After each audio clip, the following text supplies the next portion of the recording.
Hello नमस्कार friend, जैसा कि आप लोग जान सकते हैं दोस्तों, मैं पप्पू डे। आज हम बेहतरीन कहानी लेके आए हैं दोस्तों, जो कि आप लोग को सुन के दोस्तों बहुत कुछ लाइफ में सीख सकते हैं, लाइफ को इम्प्रूव कर सकते हैं। तो दोस्तों, हम एक बात बताने से पहले एक बात बता रहे हैं दोस्तों। एक गांव में एक किसान रहा करते थे, उसका नाम था मंगरू। मंगरू जब रहा करते थे, मंगरू का दिनचर्या वही था, खेती करना, किसानी करना, बस सारे बाल बच्चे को पोसना पालना जो भी होता है।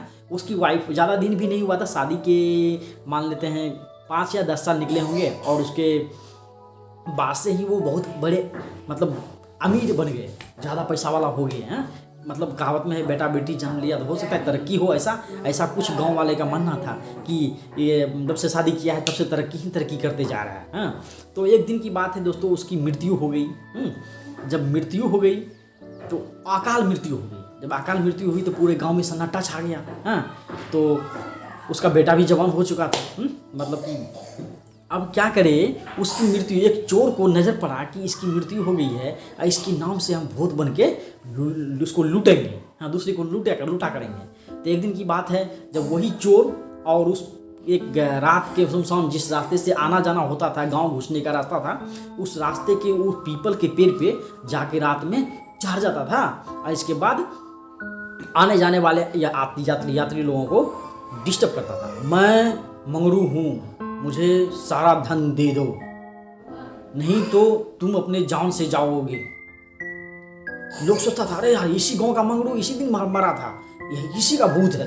अरे बाप। तो फिर बोला, अब यात्री डर जाते थे इस सब की सुन करके। इसके बाद धीरे धीरे वो उल्टा पैर करके ऊपर से गिराते थे, तो यात्री लोग सही में डर जाते थे। तो सारा वो आदमी डर के बेहोश हो जाता था। इसके बाद सारा पैसा ये उठ चला जाता था। बहुत दिनों तक इसी तरह मतलब कि चलते रहा।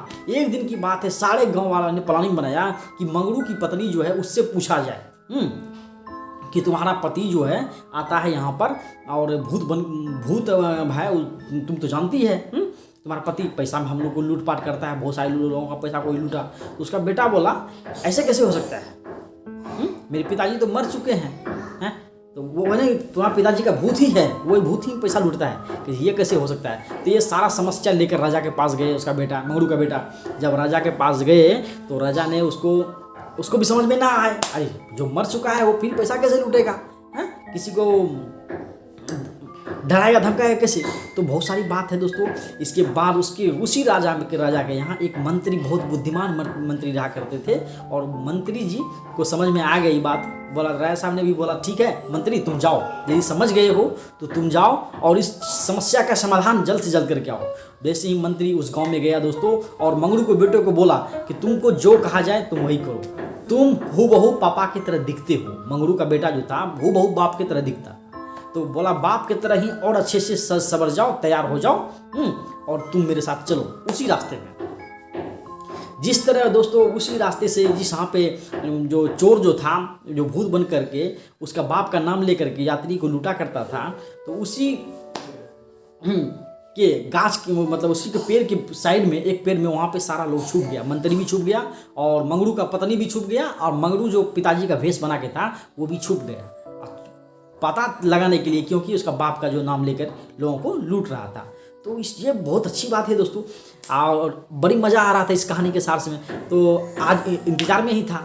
तो यही मंत्री जो थे, मंत्री घूमते फिरते उधर से यात्री बन के आए। हाँ, वो सबको समझा दिया, हम आएंगे, ऐसे ऐसे करना तुम लोग। जैसे ही मंत्री उधर से घूमते फिरते आए, जैसे तो इसी तरह गाछ के ऊपर से आवाज़ आए मंगरू का, मैं मंगरू बोल रहा हूँ, मुझे सारे पैसे दे दो, नहीं तो तुम्हारी जान चली जाएगी। तो बस मंगरू धीरे धीरे ये सुनकर मंत्री झूठ मूठ का बेहोश हो गया, और सारा पैसा लूटना चालू कर दिया। इसके बाद उसी बीच अचानक मंत्री उठ गए, खड़ा हो गए। इसके बाद उधर से मंगरू, सचमुच मंगरू का बेटा, और मंगरू बनकर सामने खड़ा हो गया। बोला, मैं मंगरू ही हूँ, भूत हूँ, तुम मेरे नाम से कैसे पैसा लूटते हो। तो ये सारा सच चोर जो है, अरे बाप रे बाप, आप मंगरू हैं, अरे साहब हम इस आप ही के नाम पैसा से कर रहे थे, तो हमको माफ़ कर दीजिए, आप आज सचमुच आप मंगरू का भूत आ गए हैं। तो माफ़ी मांगने लगे, सारा चीज़, आप फिर गलती का सजा हो, गलती पूरा एकदम क्षमा माफ़ी करने लगा। तो राजा ने, मंत्री ने उस चोर को राजा के जेल खाने में भेज दिया दोस्तों। मतलब गलत करने का गलत सजा उसको मिला दोस्तों। यही बात है दोस्तों, इस कहानी से क्या सीख मिलते हैं। हम किसी दूसरे का नाम लेकर कुछ दिन तक तो आगे हम दाना पानी चला सकते हैं, बट यदि खुद में काबिलियत नहीं रहेगी दोस्तों, हम कहीं भी आगे नहीं बढ़ सकते हैं। इसलिए खुद की काबिलियत को बढ़ाइए। किसी का नाम लेकर आगे बढ़ने से अच्छा है अपने नाम से आगे बढ़ना। तो दोस्तों कहानी अच्छी लगती है, आप लोग चैनल को सब्सक्राइब करें, लाइक करें और सपोर्ट करें दोस्तों।